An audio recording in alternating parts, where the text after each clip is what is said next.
ನಮಸ್ಕಾರ. ನೀವು ನೋಡ್ತಾ ಇದ್ದೀರಾ ನ್ಯೂಸ್ 18 ಡಿಜಿಟಲ್. ನಾನು ರಘುರಾಜ್. ಸದ್ಯಕ್ಕೆ ಬಂಗಾರ ಬಲುಬಾರ ಎಂಬಂತಾಗಿದೆ. ಪ್ರತಿನಿತ್ಯ ಬಂಗಾರ ಬೆಲೆಯಲ್ಲಿ ಒಂದ್ ಕಡೆ ಏರಿಕೆ ಆಗ್ತಾ ಇದ್ರೆ ಮತ್ತೊಂದು ಕಡೆ ಏನು ಬೆಳೆ ಇಳಿಕೆ ಆಗುತ್ತೆ ಅನ್ನೋ ನಿಟ್ಟಿನಲ್ಲಿ ಬಹಳಷ್ಟು ಗ್ರಾಹಕರು ಕೂಡ ಕಾಯ್ತಾ ಇರ್ತಕ್ಕಂಥದ್ದು. ಈ ನಿಟ್ಟಿನಲ್ಲಿ ಏನು ದೇಶದಲ್ಲಿ ಬಂಗಾರ ಬೆಲೆ ಹೆಚ್ಚಾರೋ ಕಾರಣಕ್ಕಾಗಿ ಮಧ್ಯಮ ವರ್ಗದ ಜನರು ಏನು ಬಂಗಾರವನ್ನ ಖರೀದಿ ಮಾಡಬೇಕಾ ಬೇಡವಾ ಅಂತಕ್ಕಂಥ ನಿಟ್ಟಿನಲ್ಲಿ ಯೋಚನೆಯನ್ನ ಮಾಡ್ತಾ ಇರ್ತಕ್ಕಂಥದ್ದು. ಆದ್ರೆ ಬಹಳಷ್ಟು ಕಡೆ ಇತ್ತೀಚೆಗೆ ಬಂಗಾರದ ವಸ್ತುಗಳು ಕಳುವಾಗ್ತಾರ ಪ್ರಕರಣಗಳು ನಾವು ಗಮನಿಸಬಹುದು. ಏನು ಚಿನ್ನ ಬೆಳ್ಳಿ ಅಂಗಡಿಗಳಲ್ಲಿ ಮತ್ತೆ ಮನೆಗಳಲ್ಲಿ ಏನು ಕಳ್ಳರು ತಮ್ಮ ಒಂದು ಕೈಚಳಕವನ್ನು ತೋರಿಸಿ ಅಲ್ಲಿರುವಂತಹ ಒಂದು ನಗಾ ನಾಣ್ಯವನ್ನ ಕಳುವು ಮಾಡ್ತಕ್ಕಂಥ ಒಂದು ಕೆಲಸವನ್ನು ಕೂಡ ಮಾಡ್ತಾ ಇದ್ದಾರೆ. ಆದ್ರೆ ಕೋಲಾರ ಜಿಲ್ಲೆಯ KGF ನಗರದಲ್ಲಿ ಮಾತ್ರ ಏಕಾಏಕಿ ಚಿನ್ನದ ಗಣಿಗೆ ಧುಮುಕಿ ಅಲ್ಲೇ ಒಂದು ಚಿನ್ನವನ್ನ ಕದಿಲಿಕ್ಕೆ ಪ್ರಯತ್ನ ಪಟ್ಟಂತಹ 15 ಮಂದಿ ಇದೀಗ ಜೈಲು ಪಾಲಾಗಿರ್ತಕ್ಕಂಥದ್ದು. ಏನು KGF ನಗರದಲ್ಲಿ 2001ರಲ್ಲಿ ನಷ್ಟದ ನೆಪವೊಡ್ಡಿ ಈ ಒಂದು ಭಾರತ್ ಗೋಲ್ಡ್ ಮೈನ್ ಸಂಸ್ಥೆಯನ್ನ ಮುಚ್ಚಲಾಗಿತ್ತು. ಆದ್ರೆ ಅದಕ್ಕಿಂತ ಮುಂಚೆ ಅಂತ ಹೇಳಿದ್ರೆ 1880ರಿಂದ ಸುಮಾರು 127 ವರ್ಷಗಳ ಕಾಲ ಈ ಒಂದು ಕೋಲಾರ ಜಿಲ್ಲೆಯ KGF ಚಿನ್ನದ ಗಣಿಯಲ್ಲಿ ಸುಮಾರು 800ರಿಂದ 900 ಟನ್ನಷ್ಟು ಒಂದು ಬಂಗಾರವನ್ನ ಹೊರಕ್ಕೆ ತೆಗೆಯಲಾಗಿತ್ತು. ಆದ್ರೆ ನಷ್ಟದ ನೆಪವೊಡ್ಡಿ ಅಂದಿನ ಕೇಂದ್ರ ಸರ್ಕಾರ ಈ ಒಂದು ಚಿನ್ನದ ಗಣಿಗೆ ಒಂದು ಬೀಗವನ್ನು ಹಾಕಿತ್ತು. ಆದ್ರೆ ಇನ್ನು ಕೂಡ ಈ ಒಂದು KGF ಚಿನ್ನದ ಗಣಿಯಲ್ಲಿ ಅಪಾರ ಪ್ರಮಾಣದ ಒಂದು ಬಂಗಾರ ಇದೆ ಅಂತಕ್ಕಂಥದ್ದು ಒಂದು ನಿಟ್ಟಿನಲ್ಲಿ ಬಹಳಷ್ಟು ಒಂದು ಸಂಶೋಧನೆಯಲ್ಲಿ ಕೂಡ ಹೇಳಿರ್ತಕ್ಕಂಥದ್ದು. ಆದ್ರೆ ಇಲ್ಲಿ ಒಂದು ಬಂಗಾರ ಉತ್ಪಾದನೆಗೆ ಹಾಕ್ತಕ್ಕಂಥ ಒಂದು ಬಂಡವಾಳದ ವೆಚ್ಚ ಹೆಚ್ಚಾಗಿರೋ ಕಾರಣಕ್ಕಾಗಿ ಇಲ್ಲಿ ಒಂದು ಗಣಿಗಾರಿಕೆಯನ್ನು ಒಂದು ಪುನರ್ ಆರಂಭ ಮಾಡಲಿಕ್ಕೆ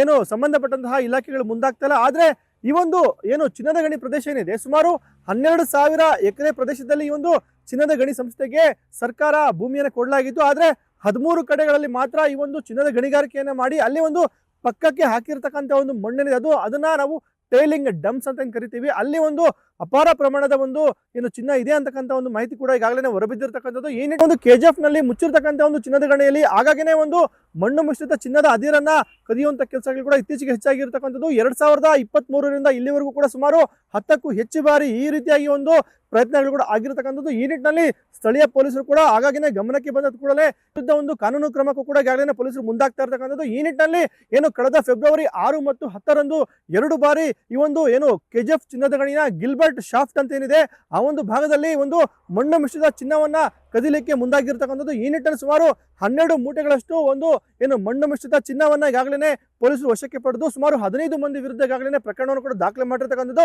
ಅವರ ಮೇಲೆ BNS ಕಾಯ್ದೆ ಅಡಿ ಜೊತೆಗೆ ಒಂದು ಕರ್ನಾಟಕ ಮೈನಿಂಗ್ ಆಕ್ಟ್ ನಡಿ ಈಗಾಗಲೇ ಒಂದು ಪ್ರಕರಣವನ್ನು ಕೂಡ ದಾಖಲೆ ಮಾಡಿರ್ತಕ್ಕಂಥದ್ದು. ಇನ್ನು ಈ ಒಂದು ಮಣ್ಣಿನಲ್ಲಿ ನಿಜಕ್ಕೂ ಚಿನ್ನ ಇದೆಯಾ ಅಂತಕ್ಕಂಥ ಒಂದು ಪ್ರಶ್ನೆ ಕೂಡ ಕಾಡ್ತಾ ಇದೆ. ಯಾಕಂತ ಹೇಳಿದ್ರೆ ಈ ಒಂದು ಟೈಲಿಂಗ್ ಡಂಪ್ಸ್ ಅಲ್ಲಿ ಸುಮಾರು ಸಾವಿರಾರು ಕೋಟಿ ಬೆಲೆ ಬಾಳ್ತಕ್ಕಂಥ ಒಂದು ಚಿನ್ನದ ಅದಿರು ಇದೆ ಅಂತಕ್ಕಂಥ ಒಂದು ಅಂದಾಜನ್ನು ಕೂಡ ಈಗಾಗಲೇ ಮಾಡಿರ್ತಕ್ಕಂಥದ್ದು. ಆದ್ರೂ ಟೈಲಿಂಗ್ ಡಂಪ್ಸ್ ನಿಂದ ಏನು ಉತ್ಪಾದನೆ ಮಾಡ್ತಕ್ಕಂಥ ಚಿನ್ನ ವೆಚ್ಚ ಬಹಳಷ್ಟು ಇರುತ್ತೆ ಅಂತಕ್ಕಂಥ ನಿಟ್ಟಿನಲ್ಲಿ ಯಾರು ಕೂಡ ಈ ಒಂದು ಟೆಂಡರ್ ನಲ್ಲಿ ಭಾಗಿಯಾಗ್ಲಿಕ್ಕೂ ಕೂಡ ಮುಂದಾಗಿಲ್ಲ. ಯಾಕಂತ ಹೇಳಿದ್ರೆ ಕೇಂದ್ರ ಸರ್ಕಾರ ಮತ್ತು ರಾಜ್ಯ ಸರ್ಕಾರ ಈ ಒಂದು ಚಿನ್ನದ ಗಣಿಗಾರಿಕೆಯನ್ನ ಮತ್ತೆ ಒಂದು ಆರಂಭ ಮಾಡಬೇಕಾಗಿರುತ್ತೆ. ಆದ್ರೆ ಈ ಒಂದು ಸಾಹಸಕ್ಕೆ ರಾಜ್ಯ ಸರ್ಕಾರ ಮತ್ತು ಕೇಂದ್ರ ಸರ್ಕಾರ ಕೂಡ ಮುಂದಾಗ್ತಾ ಇಲ್ಲ. ಹಾಗೆ ಈ ಒಂದು ಚಿನ್ನದ ಗಣಿಯ ಒಂದು ಪುನರ್ ಆರಂಭ ವಿಚಾರ ಈಗಾಗಲೇ ಮೂಲೆ ಗುಂಪಾಗಿರ್ತಕ್ಕಂಥದ್ದು. ಈ ನಿಟ್ಟಿನಲ್ಲಿ ಗಣಿಗಾರಿಕೆ ಮಾಡಿ ಬಿಟ್ಟಿರ್ತಕ್ಕಂಥ ಒಂದು ಪ್ರದೇಶದಲ್ಲಿ ಮತ್ತೆ ಈ ಒಂದು ಮಣ್ಣು ಮಿಶ್ರಿತ ಚಿನ್ನದ ಒಂದು ಅದಿರನ್ನ ಕಳ್ತನ ಮಾಡತಕ್ಕಂಥ ಪ್ರಕರಣಗಳು ಇತ್ತೀಚೆಗೆ ಹೆಚ್ಚಾಗ್ತಾ ಇರ್ತಕ್ಕಂಥದ್ದು. ಈ ನಿಟ್ಟಿನಲ್ಲಿ ಏನು ಉರಿಗಾಂ ಪೊಲೀಸ್ ಠಾಣೆಯಲ್ಲಿ 2 ಪ್ರಕರಣಗಳು ದಾಖಲಾಗಿ ಸುಮಾರು 15 ಮಂದಿ ವಿರುದ್ಧ ಈಗಾಗಲೇ FIR ಆಗಿರ್ತಕ್ಕಂಥದ್ದು.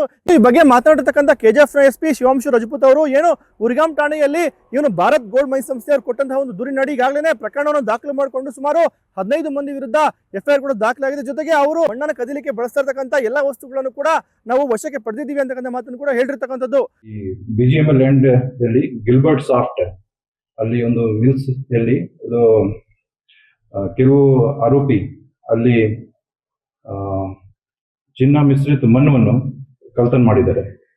ಇಲ್ಲಿ ನಾವು ಆರೋಪಿಗಳದ್ದು ಕಾರ್ತಿಕ್, ಶ್ಯಾಮ್, ವಿಜಯ್, ವಿಲಾಂಗನಿ, ಸೌಂದರ್ಯ, ಸುಜಾತ ಮತ್ತೆ ರಿಚರ್ಡ್ ಇವರಿಗೆ ನಾವು ಅರೆಸ್ಟ್ ಮಾಡಿದ್ದೀವಿ. ಮತ್ತೊಂದು ಕೇಸಲ್ಲಿ ಮತ್ತೊಂದು ಟೀಮ್ ಅಲ್ಲಿ ರಜನಿ, ಮದನ್, ಆನಂದ್, ಆರೋಗ್ಯದಾಸ್, ಜಾರ್ಜ್, ಮೈಕಲ್, ಸೂರ್ಯ, ರಾಜಿ ಇವರಿಗೆ ಎಲ್ಲರಿಗೆ ಅರೆಸ್ಟ್ ಮಾಡಿದ್ದೀವಿ. ನಾವು ನಮ್ಮ DSP ಮತ್ತೆ ಬಾಕಿ ನಮ್ಮ ತಂಡ ಅವರು ಬಾತ್ಮೀಗಾರರಿಂದ ಮಾಹಿತಿ ತಗೊಂಡು ಈ ಕೇಸಲ್ಲಿ ನಾವು ಮಾಹಿತಿ ತಗೊಂಡು ಅವರಿಗೆ ಅರೆಸ್ಟ್ ಮಾಡಿದ್ದೀವಿ. ಒಟ್ಟಾರೆಯಾಗಿ ಕೋಲಾರ ಜಿಲ್ಲೆಯ KGF ನಗರದಲ್ಲಿ ಚಿನ್ನದ ಗಣಿಗಾರಿಕೆ ಬಂದಾಗಿದ್ರು ಕೂಡ ಈ ಒಂದು ಗಣಿಗಾರಿಕೆ ಮಾಡಿ ಬಿಟ್ಟಿರ್ತಕ್ಕಂಥ ಪ್ರದೇಶದಲ್ಲಿ ಆಗಾಗಿನ ಈ ಒಂದು ಕಳುವು ಮಾಡಲಿಕ್ಕೆ ಯತ್ನಗಳು ಕೂಡ ಆಗ್ತಾ ಇರ್ತಕ್ಕಂಥದ್ದು. ಈ ಹಿಂದೆ ಈ ಒಂದು BGML ಅಧಿಕಾರಿಗಳಿಗೆ ಈ ಒಂದು ಕಳುವು ಮಾಡಲಿಕ್ಕೆ ಸಹಕಾರ ಕೊಡ್ತಾ ಇದ್ರು ಅಂತಕ್ಕಂಥ ಒಂದು ಗಂಭೀರ ಆರೋಪ ಕೂಡ ಕೇಳಿ ಬಂದಿತ್ತು.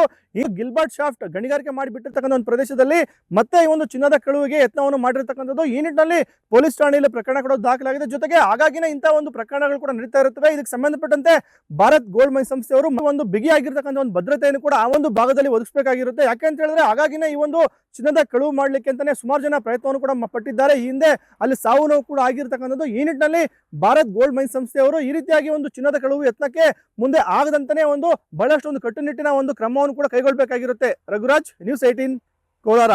ನಿರ್ಭೀತ, ನಿಷ್ಪಕ್ಷಪಾತ, ವಿಶ್ವಾಸಾರ್ಹ ಸುದ್ದಿಗಳಿಗೆ ಮತ್ತೊಂದು ಹೆಸರಾಗಿರೋ ನ್ಯೂಸ್ 18 ಕನ್ನಡ ಈಗ ಆಪ್ನಲ್ಲೂ ಲಭ್ಯ ಇದೆ. ದಯವಿಟ್ಟು ಇಲ್ಲಿರೋ QR ಕೋಡ್ ಅನ್ನ ಸ್ಕ್ಯಾನ್ ಮಾಡಿಕೊಂಡು ಆಪ್ ಡೌನ್ಲೋಡ್ ಮಾಡೋದಕ್ಕೆ ಮರಿಬೇಡಿ. ನಿಮ್ಮ ಬೆಂಬಲ ಹೀಗೆ ಸದಾ ನಮ್ಮೊಂದಿಗಿರಲಿ. ಧನ್ಯವಾದ.